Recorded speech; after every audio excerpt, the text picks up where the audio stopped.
আর আপনার ধর্মের নামে যে একটা কঠোরতা, এটাকে আপনার বাদ দিতে হবে। এই যে আপনার কথায় কথায় আমরা একটা করে হাদিস ছেড়ে দেই আর ফতোয়া জারি করি, এগুলি বন্ধ করতে হবে। আপনার এই যে আমাকে একজন সারাক্ষণ খালি হাদিস শোনায়, আমরা আপনার হাদিস করি তো ইচ্ছাতুল হাজির বলে কি, আমরা আপনি যেটা ইচ্ছা করেন সেটাই হাদিস বলে চালিয়ে দিচ্ছেন, তো ইচ্ছাতুল হাজির ছেড়েন না। তো আমার কথা হলো তাই, বুঝলেন, আমাদের ধর্ম যদি আপনি ডিপলি পড়েন, আমি ইসলামিক স্কলার না, ডিপলি যদি আপনি পড়েন, যে লাইক এনি আদার রিলিজিয়ান, ইসলামের মধ্যেও অনেক আপনার ডিভিশন আছে। প্রথম ডিভিশন তো আপনার শিয়া সুন্নি, তারপরে আমাদের মধ্যে আপনার বাহাই আছে, কাদিয়ানি আছে, তারপরে ওর নাম কি, সালাউদ্দিন সাহেব বিএনপির, উনি বললেন ভারত আমাদের বন্ধু রাষ্ট্র। তো আমি ওনাকে বলতে চেয়েছিলাম যে ভাই আপনি পলিটিক্যাল সায়েন্সটা একটু পড়েন, কারণ রাষ্ট্রের কোনো বন্ধু হয় না, রাষ্ট্রের কিন্তু কোনো বন্ধু হয় না, রাষ্ট্রের খালি স্বার্থ। রাষ্ট্র আমার স্বার্থকার, সেইটা বুঝিয়ে কেউ আমার শত্রু কেউ আমার বন্ধু। আমার জন্য বন্ধু ফরএভার এরকম কথা পলিটিক্যাল সায়েন্সে নাই, মানে ইন্টারন্যাশনাল রিলেশনে নাই। এটা একটা বাজে কথা যে ওই রাষ্ট্র আমার বন্ধু, রাষ্ট্রের কোনো বন্ধু নেই। এটা ইন্ডিয়ানরা বিশ্বাস করে। চাণক্য কয় হাজার বছর পরে কিন্তু আগে কিন্তু এটা লিখে গেছে যে তোমার নেইবাররা কিন্তু তোমার সবসময় শত্রু। এটা চাণক্যের অর্থশাস্ত্রে আছে। তার নেইবারদের দিকে নজর রাখবা, ওরা আমার শত্রু। তো আমাদের শত্রুকে আমরা জানি না। তো আমি আর্মস কিনছি কার জন্য, কার বিরুদ্ধে যুদ্ধ করার জন্য বলেন আপনি? এই যে হাজার হাজার কোটি কোটি টাকা করে আমরা কী বলে যুদ্ধ জাহাজ কিনবে, রাফেল কিনবে না কী কিনবে জানি না, আপনারা বলতে পারবেন।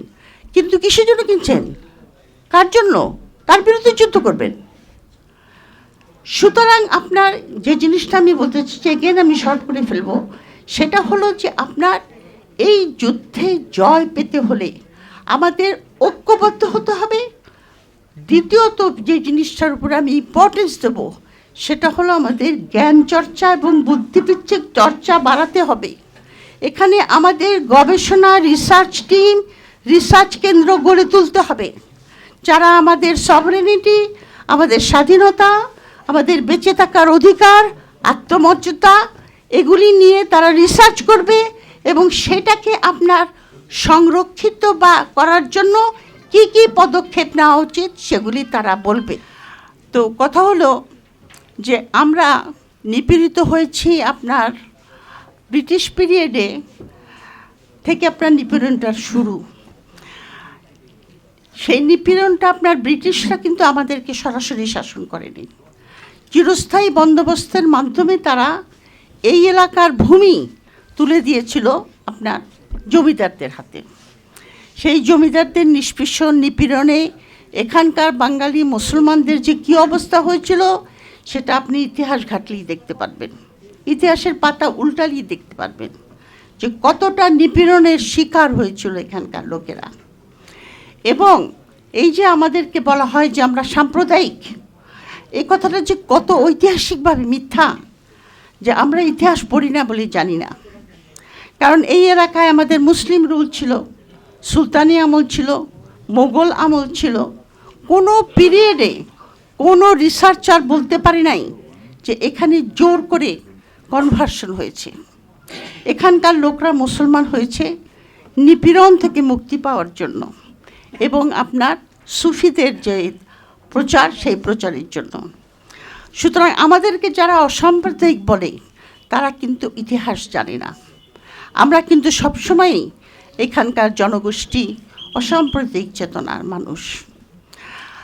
তো আপনার এই এলাকাটা আপনার যখন পাকিস্তান হয়েছে 47, অনেক সময় আমি দেখেছি লোকে 47কে এড়িয়ে যেতে চায়, বলে ওইটা কিছু না, ওটা টু নেশন থিওরির দ্বারা হয়েছিল, টু নেশন থিওরি বাজে। কিন্তু আপনি ওইটাকে বাদ দিলে তো চলবে না। 47টা কেন হয়েছিল সেটার দিকে আপনার ফিরে তাকাতে হবে। কেন আমরা পাকিস্তান চেয়েছিলাম, পাকিস্তান হওয়ার পরে আমরা বঞ্চনার শিকার হয়েছি, তারপরে আমরা বাংলাদেশ করেছি সেখান থেকে মুক্তি পাওয়ার জন্য, সেটাও একটা যুদ্ধ। বাংলাদেশ হওয়ার পরে বাংলাদেশের 71-এর যে আপনার আশা আকাঙ্ক্ষা, সেটার ফসল আমরা ঘরে তুলতে পারি নাই, এবং সেটাও তুলতে পারি নাই আমাদের এই ভারতীয় আগ্রাসনের জন্য।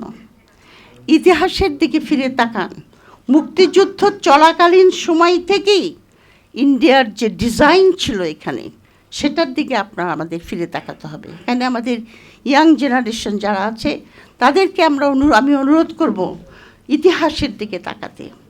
ইতিহাসের দিকে তাকিয়ে আপনি শুধু এই ভারতীয় আগ্রাসন যে কবে থেকে শুরু হচ্ছে সেটাই জানবেন না, আপনারা জানতে চেষ্টা করবেন আমাদের আত্মমর্যাদার ইতিহাস। আমরা কে, কেন আমরা বাংলাদেশ করতে চেয়েছিলাম, কিসের থেকে আমরা মুক্তি পেতে চেয়েছিলাম, কার থেকে মুক্তি পেতে চেয়েছিলাম, এগুলো আমাদের জানা দরকার। এবং আমাদের আত্মমর্যাদা, আমাদের অনেক বীর এখানকার, আপনার বহু বিদ্রোহ এখানে সংঘটিত হয়েছে মুক্তি পাবার, সেগুলি আমরা ভুলে গেছি। কিন্তু আমাদের কিন্তু বয়ানটা যারা তৈরি করে দিয়েছে ইন্ডিয়ান যারা আপনার রাইটার ন্যাশনালিজমের, আমি যখন আমার পিএইচডি থিসিস করছিলাম তখন আমার যিনি সুপারভাইজার ছিলেন তিনি ছিলেন মরিস জোন্স বলে একজন খুব নামকরা সাউথ এশিয়ান এক্সপার্ট, মারা গেছেন উনি এখন। তো উনি আমাকে ইন্ডিয়ান ন্যাশনালিজমের উপর অনেক বই পড়তে বলেছিল।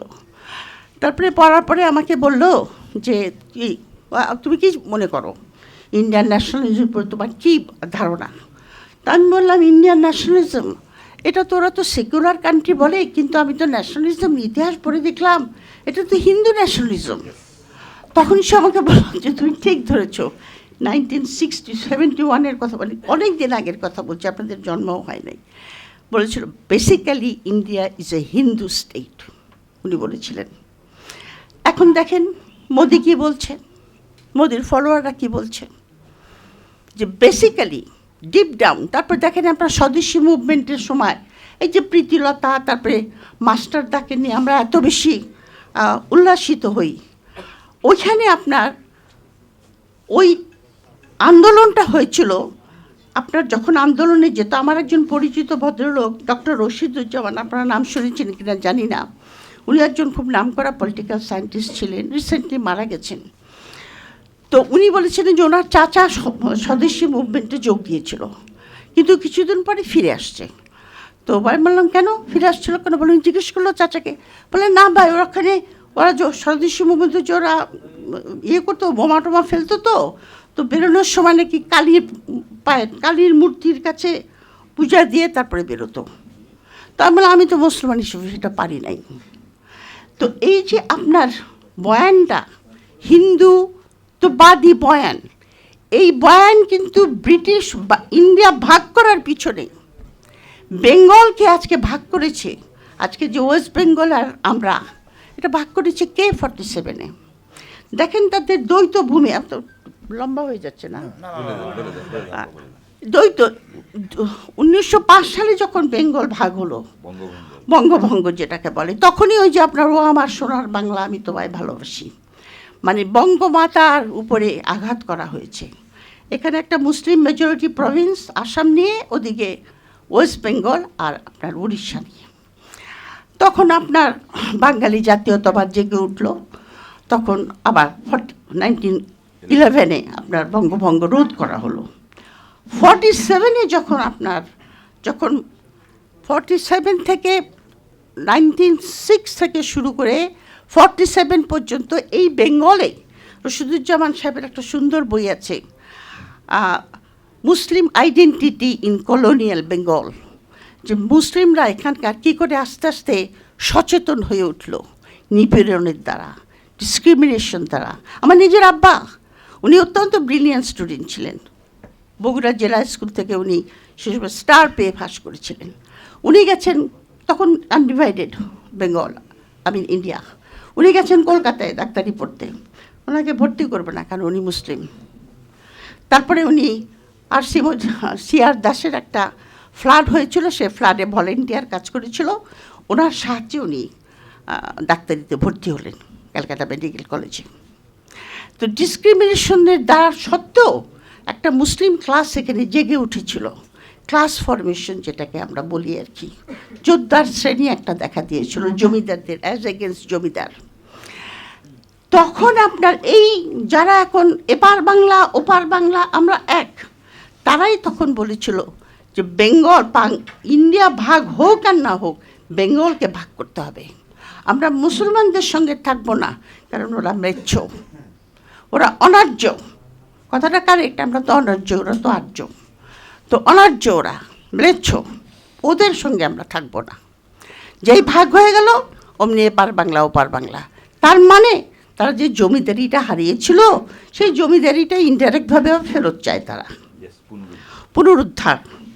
এবং সত্যি কথা বলতে কি, ইন্ডিয়াতে তো হিন্দুত্ববাদীটা কি, ওটা তো ব্রাহ্মণবাদ।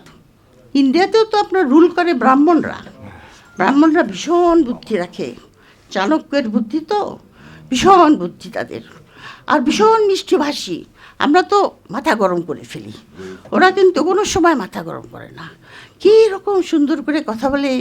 এখানে একজন ইন্ডিয়ান প্রফেসর এসেছিলেন, মহিলা, ইয়াং মেয়ে, একটা কনফারেন্সে, তো আমাদেরকে এসে গিফট টিফট নিয়ে আসছিল, মাসিমণি মাসিমণি খুব। তারপরে ও দেশে গিয়ে আনন্দবাজারে আর্টিকেল লিখেছে, আনন্দবাজারে আর্টিকেল লিখেছে যে আমি ঢাকায় বাংলাদেশে ঘুরে আসলাম, ওইখানে আইএসআইয়ের এজেন্ট জিজ্ঞেস করছে। তো আমি বললাম, অনিন্দিতা, আমার ফেসবুকে আসছে সে, আমি বললাম, অনিন্দিতা তুমি আইএসআইয়ের এজেন্ট কোথায় দেখলে? তুমি তো আমাদের সঙ্গে ঘোরাফেরা করলে, তো তুমি আমাদেরকে আইএসআইয়ের এজেন্ট মনে করো নাকি? তো উত্তর দিয়েছে আমাকে, কীরকম বুদ্ধি, ব্রাহ্মণ তো, আমাকে বলে, আমি যখন এটা লিখেছি তখন আমাকে বলে কি, আই লাভ ইউ মাসিমণি, এটা তার উত্তর, বুঝছেন? ওদের বুদ্ধির সঙ্গে পারা মুশকিল, খুবই বুদ্ধি রাখে এবং জ্ঞান চর্চা করে। আমরা তো জ্ঞান চর্চা করি না, এটাই তো আমাদের মুশকিল হয়ে গেছে। তো তারা এখন মনে করলো যে এটাকে আমরা পুনরুদ্ধার করতে হবে। মুক্তিযুদ্ধের সময়ই আপনারা নিশ্চয়ই মুক্তিযুদ্ধের ইতিহাস পড়েছেন, সেই সময় তারা মুজিব বাহিনীটা কেন গঠন করেছিল নিশ্চয়ই জানেন। মুজিব বাহিনীটা গঠন করেছিল, তারা দেখেছিল যে এখানে, এবং শেখ মুজিবকে জাতির পিতা বানাতে হবে। যদিও শেখ মুজিব আপনার অনেক কনফিউজ ছিল, আমার বলা উচিত না, আমার কিছু ব্যক্তিগত অভিজ্ঞতা আছে, উনি কি পাকিস্তান বাংলাদেশ চেয়েছে কিনা আমি জানি না, বাট এনিওয়ে তখন উনি বললেন যে এখন তাদের জানি, আমি তো সাক্ষী এটার। তারপরে উনি বললেন যে ওই আপনার আওয়ামী লীগকে এখানে লেফট দিকে, তখন মুক্তিযুদ্ধের সময় আপনার যারা বামপন্থী তারা একটু যে সিরাজ শিকদারের দল আর কি, যারা না প্রো চাইনিজ গ্রুপটা, ওরা একটু আপার গ্রুপ হ্যান্ডে চলে যাচ্ছিল। তো বলে না, এটা তো হতে পারে না, ওইখানে তো আওয়ামী লীগের রুল আনতে হবে, যারা আমার কথায় উঠবে বসবে। তো এই হলো মুক্তিযুদ্ধের ইতিহাস। আর এখন 54 বছর পরে আমাদের মুক্তিযুদ্ধ বিজয় দিবসটাকে মোদি কেড়ে নিয়ে গেছে। এবার সে বলেই দিয়েছে যেটা আমাদের বিজয়, এটা আমাদের বিজয়। তো এখন এই যে আধিপত্যবাদ, এটার ইতিহাস অনেক পুরানো। এখানে পেনিট্রেশন বা গভীরে যাওয়ার জন্য ইন্ডিয়ানরা কতগুলি সফট পাওয়ার, আমরা বলি সফট পাওয়ার ব্যবহার করেছে। সেই সফট পাওয়ারের মধ্যে আছে আপনার সাংস্কৃতিক আগ্রাসন, তারপরে আছে তাদের বুদ্ধিজীবী সমাজে পেনিট্রেশন, তারপরে আছে আপনার কালচারাল, তারপরে আছে তাদের মাইনরিটি কার্ড। কিছু হইতে না হইতেই বলে এখানে হিন্দুদেরকে আমরা মেরে ফেলতেছি, এটা হলো তাদের কার্ড। এই সফট পাওয়ারের দ্বারা পেনিট্রেশনটা এমন জায়গায় পৌঁছেছে যে আপনার বাংলাদেশে কোনো সেক্টর নাই যেখানে আপনার রর পেনিট্রেশন হয় নাই। আপনি আমাদের যে এত এখানে রিটায়ার্ড আর্মি অফিসাররা বসে আছেন, আপনাদের সামনেই বলছি, আমাদের এত গর্বের আর্মি সেনাবাহিনী, সেখানে কি আপনার রর অফিস ছিল না? যেখানে আপনার ডিজিএফের অফিস ছিল ক্যান্টনমেন্টের ভিতরে, ডিজি অফিসের অফিসে। জানতো না আর্মি অফিসাররা? জানতো তো, বলে নেই তো, আমাদেরটা কিন্তু বেতন হয় তাদের, বলে নেই তো, তারা সহযোগিতা করেছে তাদের সঙ্গে। এমন পেনিট্রেশন যে এক ভদ্রলোক আমাকে বলে কি যে, শুনে না পা, আল্লাহ তাআলা যখন হযরত আদম এবং বিবি হাওয়াকে বেহেশত থেকে বার করে দিচ্ছিলেন ওই যে আপনার নিষিদ্ধ ফল খাওয়ার জন্য, তখন শয়তান বলল না যে আমাকেও তুমি পারমিশন দাও, আমি সবসময় মানুষের সঙ্গে সঙ্গে থাকবো তাদেরকে বিভ্রান্ত করার জন্য। তা আল্লাহ তাআলা বলেছিলেন হ্যাঁ, সেই জন্য শয়তান আমাদের সঙ্গে সঙ্গে আছে সবসময়, যে কোনো সময় বুদ্ধি দিয়ে ফেলে। তো এখন আমাকে বলে কি যে আমাদের বাঙালি মুসলমানদেরকে বের করার সময় আল্লাহ তাআলা বলেছে তোদের সঙ্গে সঙ্গে একটা করে র থাকবে। সব সময় একটা করে থাকবে তোদের সঙ্গে সঙ্গে। আমি বললাম তাই নাকি? আপনি জানেন না? আমি ও আচ্ছা তাই। বাট এনিওয়ে, আমি শর্ট করব। পেনিট্রেশন খুব গভীর। এই জুলাই অভ্যুত্থানে আমি ভেবেছিলাম ব্যক্তিগতভাবে জুলাই অভ্যুত্থানকে যে আমি দেখতে পারবো সেটাই আমি ভাবি নাই। আমি কিন্তু ভেবেছিলাম যে বাংলাদেশকে শৃঙ্খলিত অবস্থায় আমার মৃত্যু হবে, কিন্তু দেখে আমি আশান্বিত হয়েছিলাম যে একটা নতুন বাংলাদেশ, আমাদের আত্মমর্যাদা, আমাদের সভারেনিটি, আমাদের স্বাধীনতা সমুন্নত থাকবে, আমরা একটা ফরেন পলিসি থাকবে যেটা সাবসার্ভিয়েন্ট হবে না, এই সমস্ত। কিন্তু 15 মাস পরে, হাদির মৃত্যুর পরে, আবার সেই স্বপ্নটা অনেক অংশে ধূলিসাৎ হয়ে গেছে। কারণ আমি দেখছি নাম্বার 1, কোনো ঐক্য নাই, আর কোনো ঐক্য নাই। আবার আমাদের সমাজের মধ্যে সেই বিভাজন যেটা মুক্তিযুদ্ধের পরে তৈরি করে দিয়েছিল ইন্ডিয়া, স্বাধীনতা বিরোধী, স্বাধীনতার পক্ষ, চেতনা বিপক্ষ ইত্যাদি, সেই ডিভিশনটা আবার দেখা যাচ্ছে। ওপেনলি এখন রাজাকার, মৌলবাদী এই সমস্ত শব্দ আবার ফেরত এসেছে, যেগুলি আমাদের ইয়াং জেনারেশন শুনতে চায় না। আমাদের ইয়াং জেনারেশন কিন্তু বলেছে যে এই পুরোনো রাজনীতি আমাদের সঙ্গে করবেন না, কিন্তু ওই শব্দগুলি আবার ফেরত এসেছে।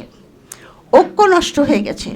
সবচেয়ে বড় জিনিস হলো যে সমস্ত কথা আমরা শুনতে পাচ্ছি আমাদের সর্ববৃহৎ রাজনৈতিক দলগুলির ব্যাপারে, তাতে আমাকে খুব হতাশাগ্রস্ত করে তুলেছে।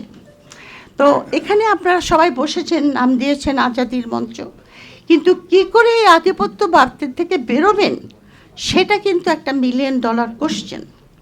সভা সমিতি করে, মিছিল করে রাস্তায় আমরা এই আধিপত্যবাদ থেকে বেরোতে পারবো না।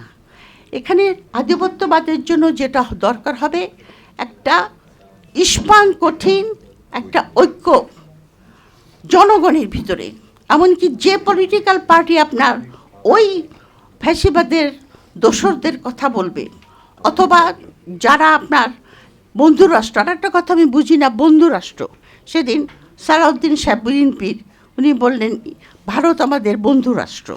তো আমি ওনাকে বলতে চেয়েছিলাম যে ভাই আপনি পলিটিক্যাল সায়েন্সটা একটু পড়েন, কারণ রাষ্ট্রের কোনো বন্ধু হয় না, রাষ্ট্রের কিন্তু কোনো বন্ধু হয় না, রাষ্ট্রের খালি স্বার্থ। রাষ্ট্র আমার স্বার্থকার, সেইটা বুঝিয়ে কেউ আমার শত্রু, কেউ আমার বন্ধু। আমার জন্য বন্ধু ফরএভার এরকম কথা পলিটিক্যাল সায়েন্সে নাই, মানে ইন্টারন্যাশনাল রিলেশনে নাই। এটা একটা বাজে কথা যে ওই রাষ্ট্র আমার বন্ধু। রাষ্ট্রের কোনো বন্ধু নেই, এটা ইন্ডিয়ানরা বিশ্বাস করে। চাণক্য কয়েক হাজার বছর পরে কিন্তু আগে কিন্তু এটা লিখে গেছে যে তোমার নেইবাররা কিন্তু তোমার সবসময় শত্রু। এটা চাণক্যের অর্থশাস্ত্রে আছে। তার নেইবারদের দিকে নজর রাখবা, ওরা আমার শত্রু। তো আমাদের শত্রুকে আমরা জানি না। তো আমি আর্মস কিনছি কার জন্য? কার বিরুদ্ধে যুদ্ধ করার জন্য বলেন আপনি? এই যে হাজার হাজার কোটি কোটি টাকা করে আমরা কী বলে যুদ্ধ জাহাজ কিনবেন, রাফেল কিনবেন না কী কিনবেন জানি না, আপনারা বলতে পারবেন। কিন্তু কিসের জন্য কিনছেন? কার জন্য? তার বিরুদ্ধে যুদ্ধ করবেন। সুতরাং আপনার যে জিনিসটা আমি বলতে চাইছি, এগেন আমি শর্ট করে ফেলবো, সেটা হলো যে আপনার এই যুদ্ধে জয় পেতে হলে আমাদের ঐক্যবদ্ধ হতে হবে। দ্বিতীয়ত যে জিনিসটার উপর আমি ইম্পর্টেন্স দেবো সেটা হলো আমাদের জ্ঞান চর্চা এবং বুদ্ধিবৃত্তিক চর্চা বাড়াতে হবে। এখানে আমাদের গবেষণা, রিসার্চ টিম, রিসার্চ কেন্দ্র গড়ে তুলতে হবে, যারা আমাদের সভরেনিটি, আমাদের স্বাধীনতা, আমাদের বেঁচে থাকার অধিকার, আত্মমর্যাদা এগুলি নিয়ে তারা রিসার্চ করবে এবং সেটাকে আপনার সংরক্ষিত বা করার জন্য কি কি পদক্ষেপ নেওয়া উচিত সেগুলি তারা বলবে। জ্ঞান চর্চা এবং বুদ্ধিবৃত্তি চর্চার অত্যন্ত প্রয়োজন। থার্ড হলো নিজেদের সংস্কৃতির দিকে নজর দিন। আমরা সবাই এখানকার মুসলমান, 90% মুসলমান। তবে এই কথাটা আমি একটু বলে যেতে চাই, সেটা হলো যে লাইক এনি আদার রিলিজিয়ান, ইসলামের মধ্যেও অনেক আপনার ডিভিশন আছে। প্রথম ডিভিশন তো আপনার শিয়া সুন্নি, তারপরে আমাদের মধ্যে আপনার বাহাই আছে, কাদিয়ানি আছে, তারপরে ওর নাম কি কাদিয়ানি নাও যে যারা আপনার আগা খানকে মানে, যাই হোক এগুলি ইসমাইলি, হ্যাঁ, এরকম খ্রিস্টানদের মধ্যেও আছে, খ্রিস্টানরা তো ওরকম মনোরথিক না, হিন্দুদের মধ্যেও আছে। এই জিনিসটা আমাদের মনে রাখতে হবে। পাহাড়ি আছে, আমার একটা কোনো মনোরথিক হোমোজেনিয়াস, ওই সেন্সে মনোজেনিয়াস যে হোমোজেনিয়াস সবগুলি আমরা মুসলমান এবং বাঙালি, কিন্তু আমাদের অন্য ধর্মাবলম্বী অন্য ভাষাভাষী লোক আছে, তাদের সঙ্গে আমাদের যেটাকে আমরা বলি যে আপনার ইন্টিগ্রেশন দরকার, সেটা করতে হবে। আর আপনার ধর্মের নামে যে একটা কঠোরতা, এটাকে আপনার বাদ দিতে হবে। এই যে আপনার কথায় কথায় আমরা একটা করে হাদিস ছেড়ে দেই আর ফতোয়া জারি করি, এগুলি বন্ধ করতে হবে। আপনার এই যে আমাকে একজন সারাক্ষণ খালি হাদিস শোনায়, আমি বললাম আপনার হাদিস করি তো ইচ্ছাতুল হাজির, বলে কি, আমি আপনি যেটা ইচ্ছা করেন সেটাই হাদিস বলে চালিয়ে দিচ্ছেন, তো ইচ্ছাতুল হাজির ছেড়েন না। তো আমার কথা হলো তাই, বুঝলেন, আমাদের ধর্ম যদি আপনি ডিপলি পড়েন, আমি ইসলামিক স্কলার না, ডিপলি যদি আপনি পড়েন, ইসলাম বলেছে তুমি জাস্টিস এস্টাবলিশ করো, অন্যায়ের বিরুদ্ধে তুমি যুদ্ধ করো, এক্সপ্লয়টেশন বন্ধ করো। সবচেয়ে বড় কথা ইসলামে যেটা বলেছে যে তোমার পিউরিফিকেশন অফ দি হার্ট, এটা তোমার প্রয়োজন, ক্যারেক্টার ফরমেশন প্রয়োজন। সুতরাং এই কথা বলি আমি শেষ করব, যে যুদ্ধ আপনাদের পদধ্বনি পাওয়া যাচ্ছে, সেই পদধ্বনি আমার কানেও এসে পৌঁছেছে, কারণ আমি অবজার্ভ করি এবং আমি আতঙ্কিত।